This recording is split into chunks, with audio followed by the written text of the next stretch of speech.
Assalamualaikum warahmatullahi wabarakatuh. Perkenalkan, nama saya Yunaldi dengan nomor induk mahasiswa G02205525 dari Prodi Budidaya Perairan Universitas Sulawesi Barat, kelas AB1. Jadi di sini saya akan mempresentasikan tugas dari ujian tengah semester dengan tema prospek usaha budidaya pengelolaan udang faname, budidaya kerapu dan lobster air tawar. Udang faname adalah salah satu spesies udang yang bernilai ekonomis tinggi, menjadi salah satu produk perikanan yang dapat menghasilkan devisa bagi negara. Udang memiliki beberapa kelebihan, yaitu lebih tahan terhadap penyakit dan fluktuasi kualitas air, pertumbuhan relatif cepat, hidup pada kolom perairan sehingga dapat ditebar dengan kedalaman tinggi. Udang faname memiliki peluang pasar dan potensial untuk terus dikembangkan.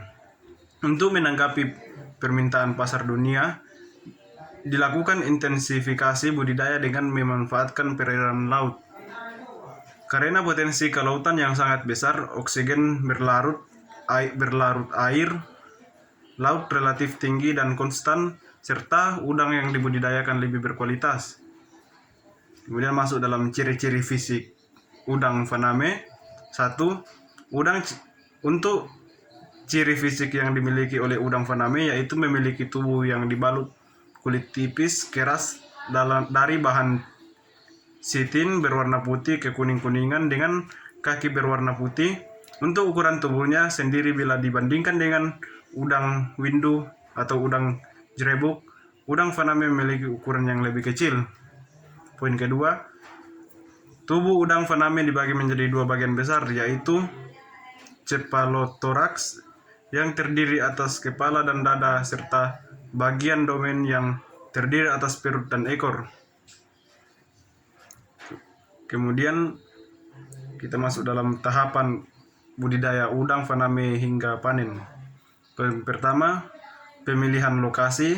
Kedua, pengeringan. Ketiga, proses pemupukan. Keempat, pengisian air. Kelima, benih. Keenam, pemeliharaan. Ketujuh, memberi pakan. Kedelapan, pergantian. Kesembilan, persiapan pra masa panen. Masuk dalam budidaya ikan kerapu. Ikan kerapu merupakan salah satu jenis ikan laut yang biasanya hidup di karang-karang. Secara umum, ikan kerapu memiliki ciri-ciri badan sebagai berikut. 1. Bentuk tubuh pipi yaitu lebar tubuh lebih kecil daripada panjang dan tinggi tubuh. 2. Rahang atas dan bawah dilengkapi dengan gigi yang lancip dan kuat. Poin 3. Mulut lebar, serong ke atas dengan bibir bawah yang sedikit menonjol melebihi bibir atas. Poin 4. Sirip ekor berbentuk bundar, sirip punggung tunggal dan memanjang, di mana bagian yang berjari-jari keras kurang lebih sama dengan jari-jari lunak. Poin 5. Posisi sirip perut berada di bawah sirip dada. Poin 6. Badan ditutupi sirip kecil yang bersisik stenoid. 3 alasan mengapa ikan kerapu perlu dikembangkan sebagai komoditas unggulan di Indonesia itu: pertama, kerapu merupakan komoditi perikanan yang memiliki peluang ekspor yang sangat menarik yang selama ini belum dimanfaatkan secara penuh. Poin 2, pertumbuhan bisnis kerapu secara keseluruhan diharapkan akan membawa dampak peningkatan devisa negara dan kesejahteraan lapisan bawah masyarakat yang hidup dengan mata pencaharian bidang perikanan. Poin ketiga, modernisasi penangkapan dan budidaya ikan kerapu akan mengurangi dampak negatif terhadap lingkungan laut, khususnya rusaknya terumbu karang. Masuk dalam manfaat ikan kerapu bagi kesehatan, mengurangi depresi. Poin pertama, meningkatkan kecerdasan otak. Poin kedua, mengurangi depresi. Poin ketiga, anti kolesterol. Poin 4, meningkatkan kecerdasan otak. Poin 5, cocok untuk diet. Cocok dikonsumsi pasien pasca operasi. Poin 6, mengurangi rasa nyeri karena